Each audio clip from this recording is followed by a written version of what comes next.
Fire game ಚಟಕ್ಕೆ ಬಿದ್ದು ಕೊಲೆಯಾಗಿರುವಂತಹ ಬಾಲಕ ಇನ್ನು ಕೊಳೆತ ಸ್ಥಿತಿಯಲ್ಲಿ ಪತ್ತೆಯಾಯಿತು ಬಾಲಕನ ಮೃತದೇಹ. ಸಹೋದರಿ ಮಗನನ್ನೇ ಕೊಂದು ಆತ್ಮಹತ್ಯೆಯನ್ನ ಮಾಡಿಕೊಂಡಿರುವಂತಹ ನಾಟಕ. ಇನ್ನು ಕುಂಬಾರಹಳ್ಳಿಯ ವಿನಾಯಕ ಲೇಔಟ್ನಲ್ಲಿ ಆಗಿರುವಂತಹ ಘಟನೆ ಇದು.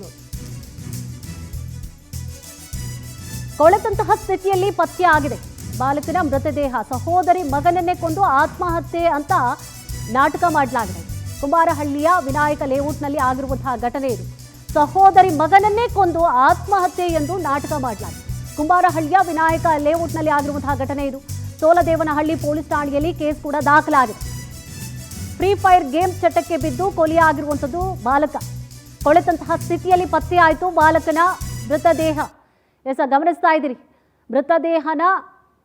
ಮೃತದೇಹವನ್ನ ಗಮನಿಸ್ತಾ ಇದ್ದೀರಿ ಬಾಲಕನ ಮೃತದೇಹವನ್ನ. ಅದರಲ್ಲೂ ಕೂಡ ಕೊಳೆತಂತಹ ಸ್ಥಿತಿಯಲ್ಲಿ ಪತ್ತೆ ಆಗಿರುವಂಥದ್ದು ಬಾಲಕನ ಮೃತದೇಹ. ಸಹೋದರಿ ಮಗನನ್ನೇ ಕೊಂದು ಅದನ್ನ ಆತ್ಮಹತ್ಯೆ ಅಂತ ಹೇಳಿ ನಾಟಕವನ್ನ ಕ್ರಿಯೇಟ್ ಮಾಡಲಾಯಿತು.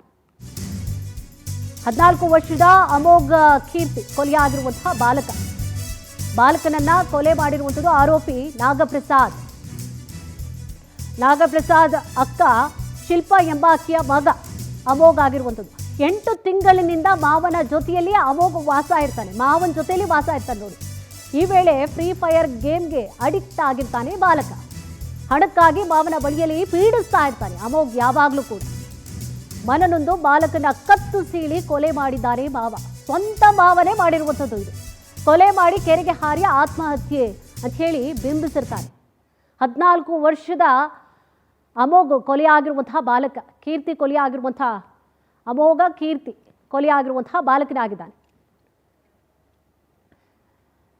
ಇದೇ ವಿಚಾರಕ್ಕೆ ಸಂಬಂಧಪಟ್ಟ ಹಾಗೆ ಹೆಚ್ಚಿನ ಮಾಹಿತಿಯನ್ನ ಕೂಡ ನೀಡ್ತಾ ಹೋಗ್ತಾರೆ ನಮ್ಮ ಪ್ರತಿನಿಧಿ ವೆಂಕಟೇಶ್. ವೆಂಕಟೇಶ್, ನೋಡಿ, ಸ್ವಂತ ಮಾವನೇ ಕೊಲೆ ಮಾಡಿರುವಂಥದ್ದು ಬಾಲಕನನ್ನ. ಯಾವ ಕಾರಣಕ್ಕೋಸ್ಕರ ಕೊಲೆ ಆಗಿದ್ದು, ಜೊತೆಗೆ ಏನಿದೆ ಅದಕ್ಕೆ ಸಂಬಂಧಪಟ್ಟ ಹಾಗೆ ಡೀಟೇಲ್ಸ್. ಗೇಮ್ಗೆ ಅಡಿಕ್ಟ್ ಆಗಿದ್ದಂತ ಒಂದು 14 ವರ್ಷದ ಬಾಲಕ ಏನಿದ್ದಾರೆ ಅಮೋಘ ವರ್ಷ ಎನ್ನುವಂತವನು ತನ್ನ ಸಹೋದರ ಮಾವನ ಆದಂತಹ ನಾಗಪ್ರಸಾದ್ ಅನ್ನೋರ ಜೊತೆ ಕೂಡ ವಾಸವಾಗಿರ್ತಾನೆ. ಕಳೆದ 8 ತಿಂಗಳಿಂದ ಕೂಡ ಈತ ಮೊಬೈಲ್ ನಲ್ಲಿ ಆನ್ಲೈನ್ ಗೇಮ್ ಆಡೋದ್ರಿಂದ ಚಟ ಮಾಡ್ಕೊಂಡಿರ್ತಾನೆ. ಪದೇ ಮೊಬೈಲ್ ಕೊಡುವಂತದ್ದು ಪೀಡಿಸ್ತಾ ಇರ್ತಾನೆ.